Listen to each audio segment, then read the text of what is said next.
Are you ready to boost your confidence when selling so you're able to close more deals? Nikki Rausch will show you how to build a foundation of skills and a mindset that creates sales success without feeling pushy or salesy and without fear of rejection. She is a sales strategist and coach with more than 25 years of sales experience and is master certified in neuro-linguistic programming. This is a radically different approach to selling. It's a no sleaze, no slime, and no stress approach to building your business. This is Sales Maven. Here's Nikki. Welcome, and thank you for listening to the Sales Maven Show. I'm your host, Nikki Rausch, your own personal sales maven, here to offer you tips, techniques, and strategies to master that sales conversation. In today's episode, we're going to be talking about making a powerful first impression. And this is part one of a two-part series. Now, you may have heard me talk about that I teach a 5-step approach to sales. I call it the selling staircase. It is your job to move a client from step to step to step to where you get to the place where you exchange dollars for services. And you cannot skip steps as the seller. Your client or prospect, they can certainly skip steps. Maybe they have had experience or exposure to you, and some of those steps have been covered by the time they show up into having a conversation with you. But I really want to dig in to some crucial things that are happening in step one, which is the introduction, right? Like we all hear about making a powerful first impression. And I'm trying to think, I can't think of who said, like, you never get a second chance to make a first impression. So what are you doing in that introduction step? Now, there are some studies that have come out. One was some research done out of Princeton University that talked about the judgments that people are making. And I think it's important to acknowledge this as I dig into this content with you here today, because if you're not aware of this, you might be doing some things that are detracting from you making a powerful first impression and establishing yourself as a credible expert in whatever it is that the prospect needs or wants. So this research found that people are making judgments about such things as trustworthiness, competence, and likability. And this is all happening within a fraction of a second after seeing someone's face. Now, if you're not meeting somebody face to face and you're, communicating with them just in written form, so that could be email, that could be text message, Facebook message, whatever that is, that's coming in part two. I'm going to talk about that a little bit more. But when you're meeting somebody within a fraction of a second, they are making some judgments about seeing your face, your trustworthiness, your competence, and your likability. Of all of these traits that were examined, there was one that was judged the quickest. What do you think it was? So again, the 3 traits: trustworthiness, competence, and likability. When you meet somebody and you see their face for the first time, which one do you think you are judging the quickest? One more time: trustworthiness, competence, and likability. Well, are you surprised to learn that within 100 milliseconds, the one that is judged the fastest, so within 100 milliseconds, people are deciding about your trustworthiness? I was kind of surprised when I thought that. I would have thought likability. That would have been my first guess. So to learn that it's trustworthiness, now that speaks to how important it is that you are showing up and establishing yourself as an expert, making a powerful first impression. Because I know you've heard this saying before: people buy from people they know, like, and trust. This is talked about from marketing to sales, know, like, and trust factor, and the importance of it. So how are you showing up when people are seeing your face for the first time? And what are you doing to establish yourself as an expert? So think about what are the ways that people kind of first get exposed to you. Maybe you have a podcast and they're hearing you for the first time, or maybe you're doing Facebook Lives, or you're teaching some type of a course, or maybe you're speaking in front of a room. Maybe you have a YouTube channel. What are you doing to establish yourself? Now, there are some things that I want to talk about here that I'm noticing that people do when they're making that first impression. And I don't think they're taking into account like, hey, what you just did detracted from your trustworthiness, your competence, and even sometimes your likability. So I'm going to share a few stories and a few things that I've noticed over the years. And specifically in this last 6 months, this is stuff that has really been front of mind. So I want to share it with you. And again, I am sharing this from the standpoint of giving you some new strategies or maybe thinking about some things that you hadn't thought about. So if you're doing any of these things, or if you can relate to any of these stories that I'm telling and you feel like, oh, is Nikki telling a story about me, or is she speaking right to me? This isn't about me making judgments about you. It's about giving you something to help make this impression better. Some things that you might not be thinking about or aware of that you're doing that are really detracting from somebody liking you, feeling like you're competent, and wanting to trust you. Here's one of the first ones I want to talk about, because I know that a lot of people are doing video as a way to attract their ideal clients. And you see these when you're scrolling through your social media feed. You see videos that people are doing, right? And the video just starts on autoplay. And so as you're scrolling through your feed, and I'm always so surprised at how many people start videos. And ladies, this one is kind of particularly to you, but how many women are putting themselves out there, creating this amazing content and starting a video. And in the first couple seconds and minutes, sometimes even, they spend like puckering their lips and fixing their lipstick and smoothing out their hair and all these things.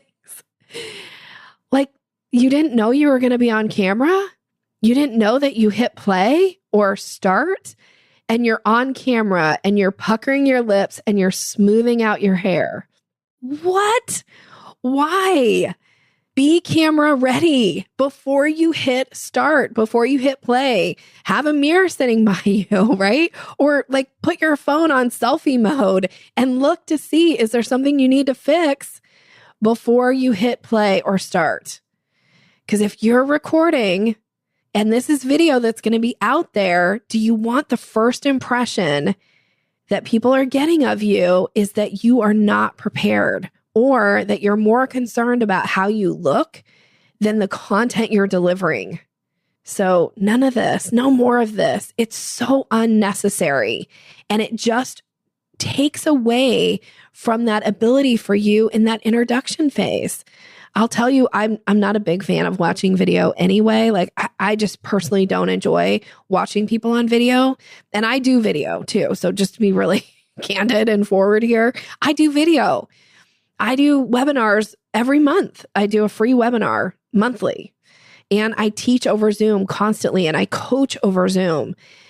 What I don't do is show up and have the video start and I'm looking at myself on the camera and smoothing out my lips and my hair and like puckering and making all these faces in the camera. I don't do that because I understand the power of that first few moments that somebody's having with you.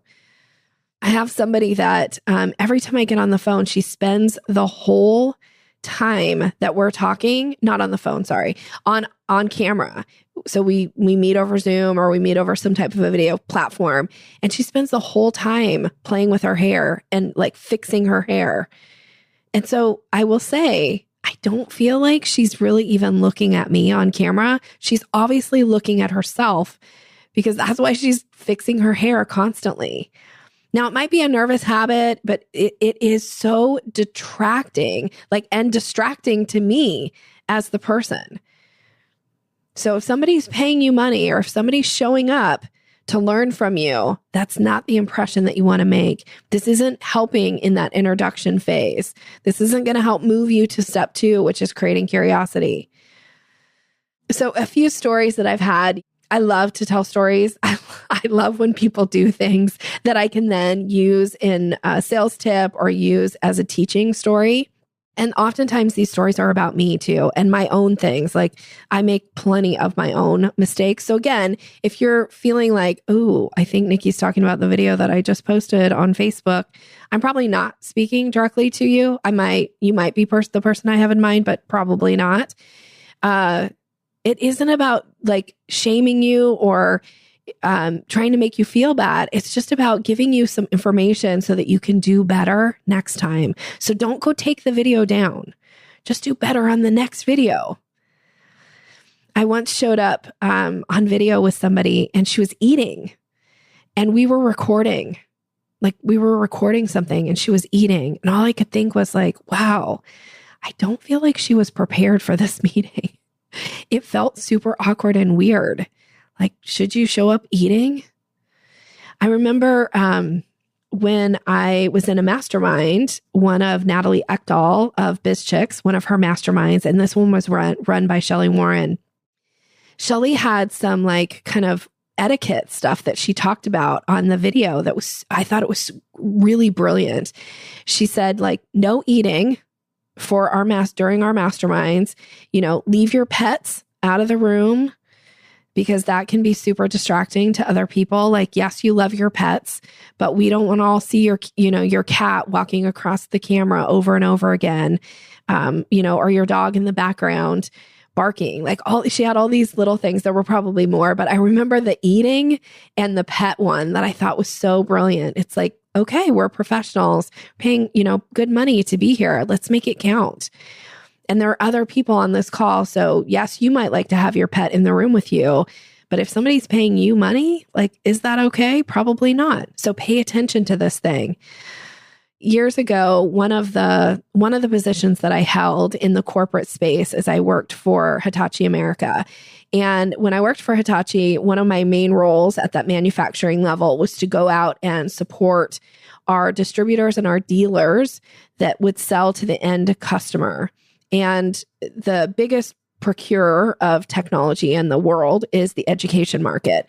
So I spent a lot of time doing ride days with sales reps. We also call them dealers. Although when I say dealers, when I'm talking to entrepreneurs, I think they have a completely different impression of what the word dealer, what I mean by dealer, and what the image that comes to mind.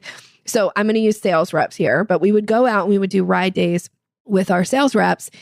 And the sales rep's job was to set up the appointment for us. And then we would go in and we would do a demonstration of product for the end customer with the idea of helping to close I just called them a dealer again, but helping to close the sales reps, like close that sale for them. That was our job, was to go out and support them in the field. And I had a huge territory. I was covering, I think at one point I was covering 15 states, but usually I kind of hovered around that like 11 state. And sometimes there were multiple sales reps in a territory or in a state that I would go and work with. And then other times, people had really large territories. Like I had one person who covered like Wyoming, Montana, I think South Dakota, and part of Colorado. So huge territory, right? So those were big ride days, like long, multiple days to cover that territory and go and meet with his end customers. But I had one dealer/sales rep that was in a different territory, and he had been there for a long time. And he was well established in the education market. There isn't a ton of turnover. Like it's not like here, we establish relationships with somebody one year and then somebody else has taken that position the next year. A lot of times they stayed in their positions for a while. And so he had a well-established territory, well-established accounts. So every time we would have new product come out, he would set up these ride days. And I learned early on from working with this person that he was notoriously like 45 minutes late for the first appointment of every day. And sometimes we would have 3, 4, or even up to like 7 appointments in a day. And I'm somebody who, if I'm not 10 minutes early, I feel late. It really stresses me out. I always say, like, don't invite me to come to your house for dinner and tell me to show up at 7 and expect for me to show up at 8:30. Like, people who do that, like, that's not me. I'm going to be there probably sitting in my car at 6:50, waiting to knock on your door at 7 because I like to be on time. Okay, so he was notoriously 45 minutes late. So I learned pretty early on that I didn't actually do a ride day with him. I would still go out and support him in the field because he was a great rep. He had a great reputation for the most part with people who he had established relationships with. And he was a good closer. He closed a lot of business for us. So I would definitely go out and support him, but I wouldn't actually ride with him. So I would always get my own rental car, and I would require that he gave me the information of who I was meeting, their phone number, their address, and what they were expecting for me to demonstrate in the meeting for them. And I would just go in and I would start the meeting without him there because I knew he was going to show up late. And again, there was something around this like 45-minute mark for him. I don't know what it was. Now, I live in the Seattle area. We have horrific traffic here. And when it's raining and when it's sunning and there's sunshine, which isn't as often, but like there's always a reason why traffic is a complete mess. And you never know if you're going to be 45 minutes early for something or 2 hours late. Like it's crazy how to plan here for driving in traffic. And so the thing is like, it's going to happen, right? You are going to show up sometimes late, but how you show up when things don't go well can make or break how that rest of that appointment goes. So using this example of my client who would show up 45 minutes late, he wasn't the kind of person who would just come into the room and be like, I'm so sorry. I apologize for being late. I got the kids off late this morning to daycare or whatever the excuse was, there was an accident, whatever it was. No, he would come in like a bull in a china shop. He always carried a soft-sided briefcase and he would have every zipper unzipped. So it was like, imagine like everything was like hanging out and didn't matter the weather. He always wrapped a jacket around the handle of one of the strap of the soft-sided briefcase. So he's got this briefcase hanging open, this jacket hanging off, and he was always carrying some really heavy box that he wanted to show some other piece of equipment that wasn't scheduled to be shown, but here was his opportunity to get in front of a client. So he was going to, maximize every opportunity. And he was always sweating profusely, like sweating, pouring off his face, probably because he was running late and he was stressed and he was always carrying a really heavy box. So that was contributing to the sweat. And then he would come in and he would make this huge ruckus and he would disrupt the meeting, disrupt my presentation. And it would usually take him about 5 minutes to kind of settle down so that I could continue on with the presentation. Now, for the people who he had an established relationship with, they would always be like, oh, that's just so-and-so. Like they were used to it. And he had a lot of rapport built up, so they would give him a lot of grace. But when we would go in and we would meet with somebody, and this would be our first time meeting with them, and they didn't have a relationship with him, he didn't have any rapport, and he would come in like that. From my background of studying neurolinguistic programming, I would pay attention to their faces and their body language. And you could see oftentimes, like the person that we were meeting with, like you could see like their jaw would clench a little bit, or they'd try not to roll their eyes, but there would be like some looking up and, and like their breath would change. So you could just see like, oh, we're probably not going to get this deal.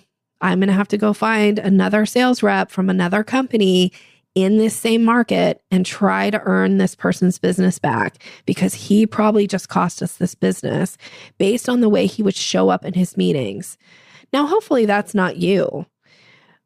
Hopefully when you're late, you come in and you say, I apologize for being late. I apologize for interrupting the meeting. Please continue, right? Like be calm, cool, and collected.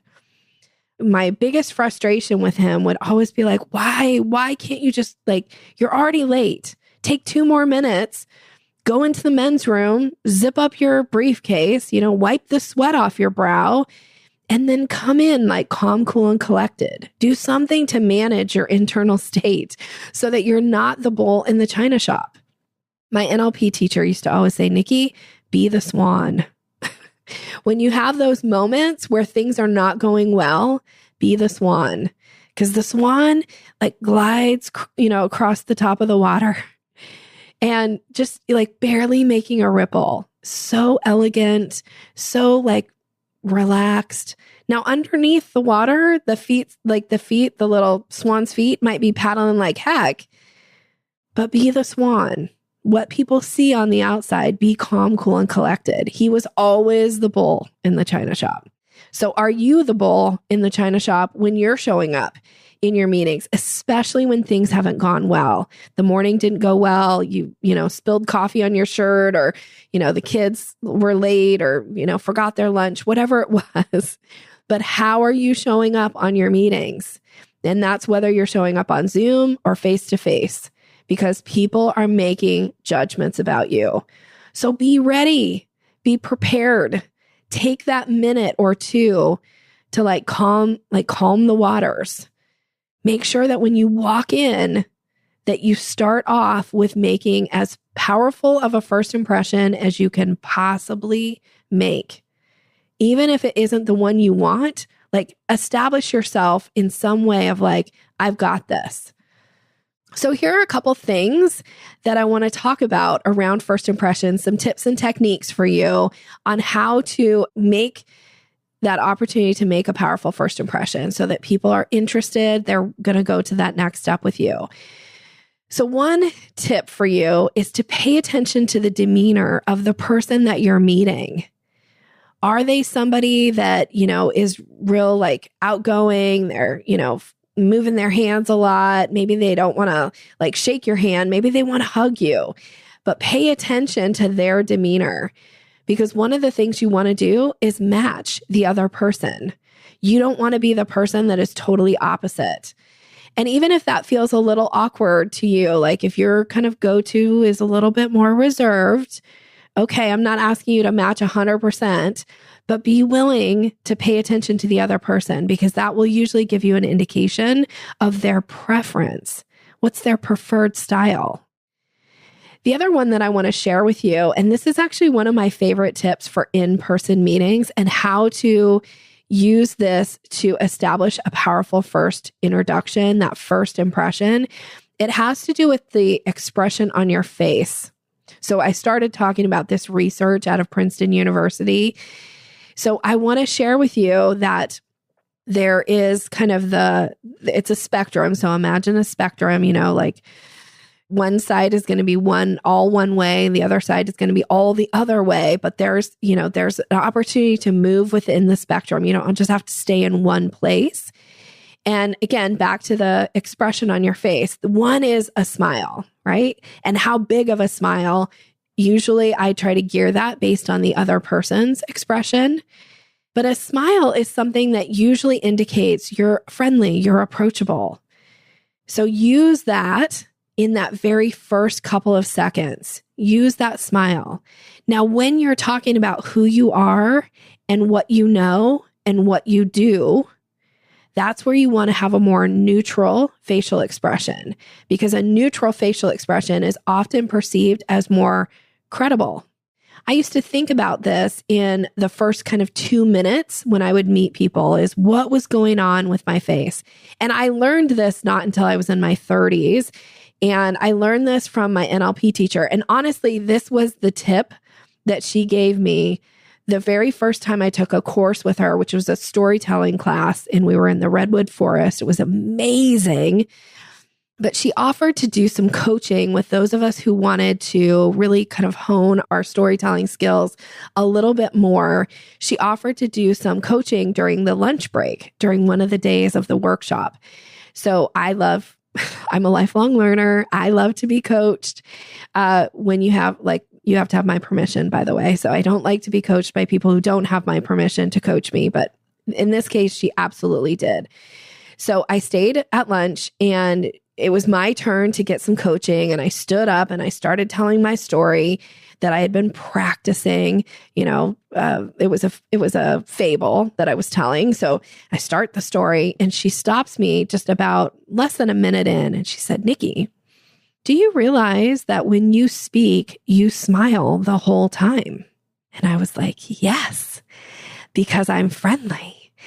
And I want people to know that I'm friendly." I don't know if you can hear the smile right now that I have on my face, but that was my go-to expression. Now, some people have on the spectrum, they're on the other side, they call that, what do they call that?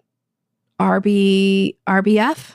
You know what that means? It's like resting. I'm not going to say the B word, but it's like not the nicest expression. It's like the more of a neutral facial expression. Sometimes it can even look like a frown. Now, wherever you fall, whatever your go-to is, it's fine. It's just learning how to use it to your advantage and not just having one mode, right? Like imagine a bicycle with a bunch of different speeds.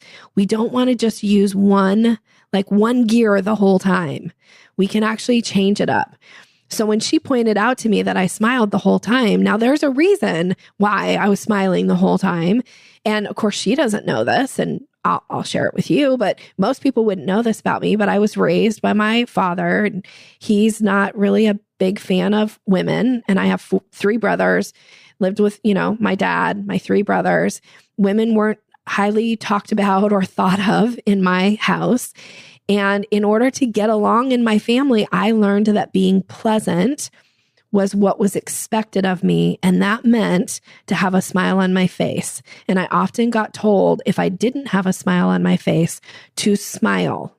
I don't know if you can relate to that. If anybody's ever said to you, smile. Drives me crazy now when people do this.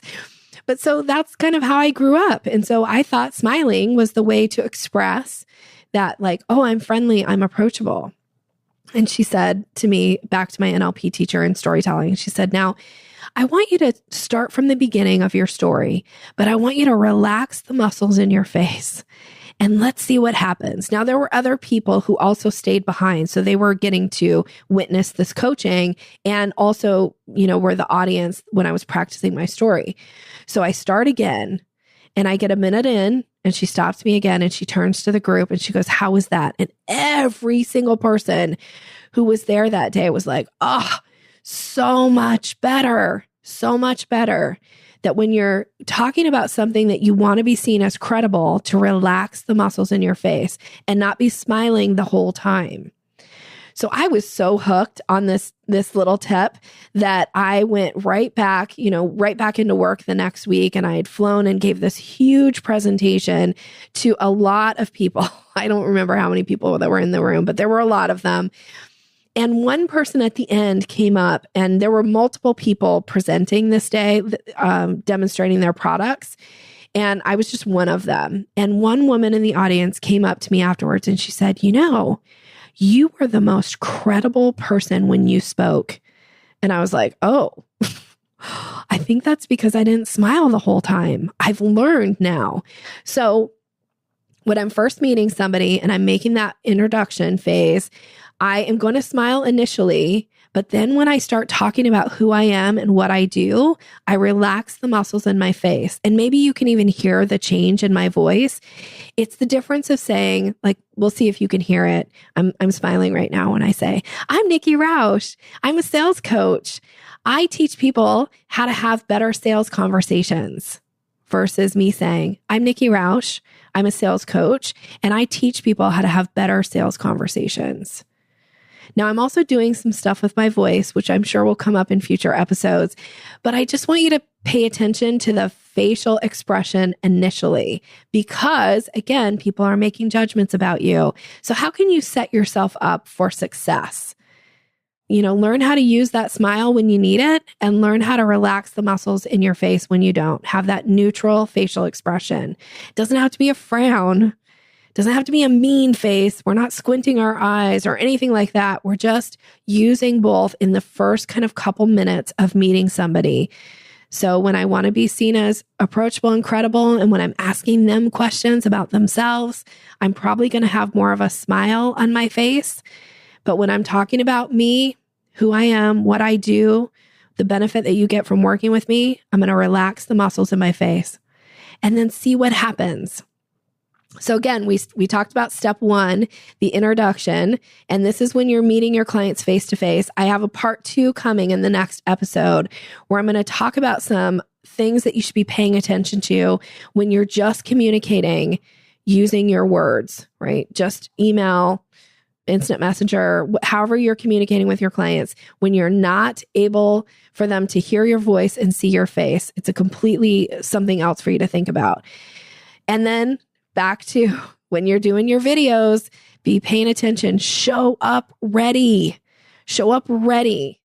No more puckering the lips and smoothing the hair and fixing your makeup and, making a bunch of adjustments. Show up, be ready to go. When you hit play or when you hit start or when you hit record, you are on.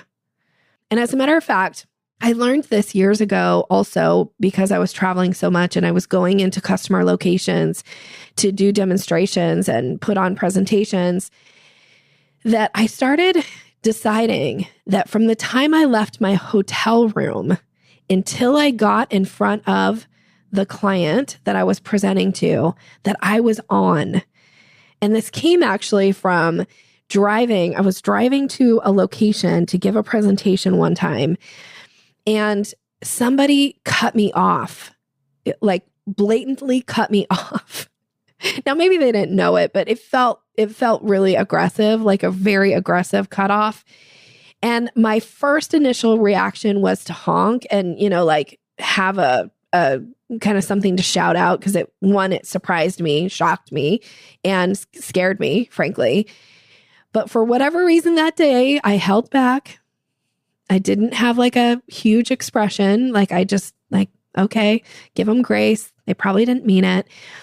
And this person, I ended up following them, like their car was in front of my car, followed them right into the customer location. And then they got out and it turned out they were actually in the meeting that I was presenting. And I just kept saying prayers, thank you so much. That I kept my cool, that I didn't have a reaction, because how awkward would that have been if I come in trying to be calm, cool, and collected and I just had honked or, given somebody a hand gesture or whatever. So I started thinking about this more and more. And now when I'm going to present, I think, and from the time the camera comes on, I'm on. And from the time I leave my house or I leave my, hotel room, wherever I'm at, and I'm presenting that day, I am on. I know that introduction phase, that ability to make a first impression, it's already started. So I hope you will take this and apply this to your own interactions with your prospective clients. What can you do? What's one thing you can do right now to ensure that you're setting yourself up for success and them as well by making a powerful first impression? Is there anything that you need to change about what you're doing?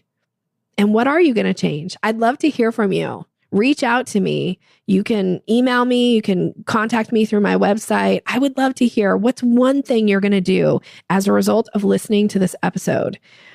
And if you need some support around how to make a powerful first impression, I teach a whole course around this inside the Sales Maven Society. That is my membership platform. It's a monthly membership. You can come in and get access to it. You can get access to me and ask me questions in there. So you're also invited to come join the Sales Maven Society. We are an amazing, amazing group. The people that are in this group that show up every month for the live bonus trainings, who participate every day with the questions that they ask. It's a robust opportunity for you to learn and hone your selling skills. And like I said, I have a whole module around the power of the first impression and what you can do to establish yourself as an expert. Thank you so much for taking part and listening today. I appreciate you. If you haven't subscribed to the podcast yet, please do that. And if you liked what you heard today and got something of value, please consider leaving a review and or sharing this episode with someone you know that would benefit from hearing it. Thank you so much. Wishing you continued success. Thanks for listening to Sales Maven. Visit us online at yoursalesmaven.com/maven for more resources to boost your confidence and skills.